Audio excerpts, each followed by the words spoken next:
Video دیکھنے سے پہلے ہمارے یوٹیوب چینل ہدہد میسج کو ضرور سبسکرائب کریں اور بیل آئیکن کو پریس کریں تاکہ مزید آنے والی ویڈیو کی نوٹیفیکیشن آپ کو مل سکے. جزاکم اللہ. کہ غیر مسلم ان کی رپورٹ ہے بعض ممالک کے بارے میں، یورپ کے بعض ممالک کے بارے میں، وہ کہتے ہیں سن 2050 میں بعض ملک تو ایسے جن کی اپنی آبادی غائب ہو چکی ہوگی. اپنی آبادی کیا ہو چکی ہوگی؟ غائب. وہ اولادیں نہیں ہو رہی ان کے، اور مسلمانوں کا ریشو بڑھ گیا ہوگا. ہندوستان میں یہ رپورٹ ہے کہ 2050 میں مسلمان ہندوؤں کے مقابلے میں کم از کم بھی آدھے تو ہوں گے.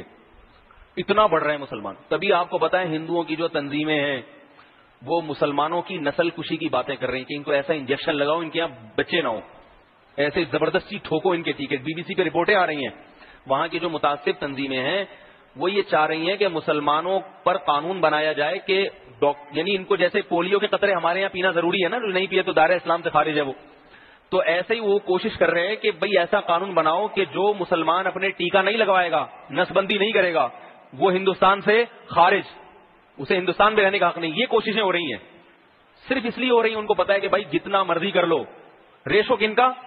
مسلمانوں کا زیادہ ہے.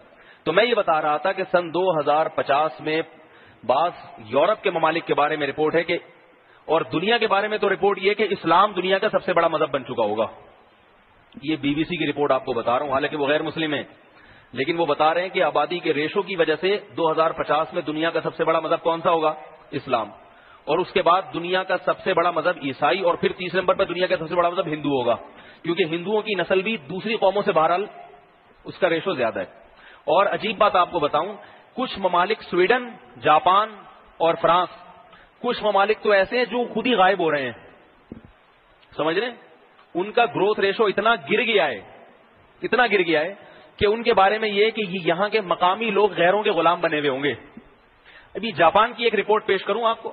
جاپان سائنس اور ٹیکنالوجی میں اپنا نام رکھتا ہے، مگر جاپان میں چپلی کباب کی دکانیں کھل رہی ہیں. اب نہیں آ رہی بات؟ نسوار کی دکانیں جاپان میں ملیں گی آپ کو. کیوں؟ جاپانیوں کا ریشو گر گیا.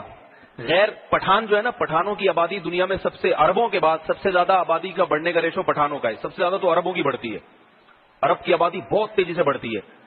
اس کے بعد پٹھان قوم ہے، اس کی آبادی کا ریشو بہت بڑھ رہا ہے.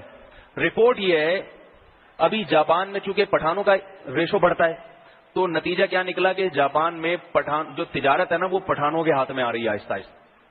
چائنا کی تجارت بھی آہستہ آہستہ پٹھانوں کے ہاتھ میں آ رہی ہے. سمجھ رہے ہو بات کو؟ یہاں تک کہ بعض تاجروں سے ہم نے سنا کہ جاپان میں اگر کپڑا خریدنا ہو تو پٹھان کے علاوہ کسی سے نہیں خریدو گے آپ. واللہ عالم، تو ممکن ہے تھوڑا مبالغہ ہو، لیکن حالات اس طرف کو جا رہے ہیں. تو اس لیے یہ ان لوگوں نے ایسی الٹی سیدھی پٹیاں لوگوں کو پڑھائی ہوئی ہیں کہ بھئی ایسا نہیں ہوتا، ایسا ہوتا ہے، اور یوں ہوتا ہے، یوں نہیں ہوتا، وغیرہ وغیرہ.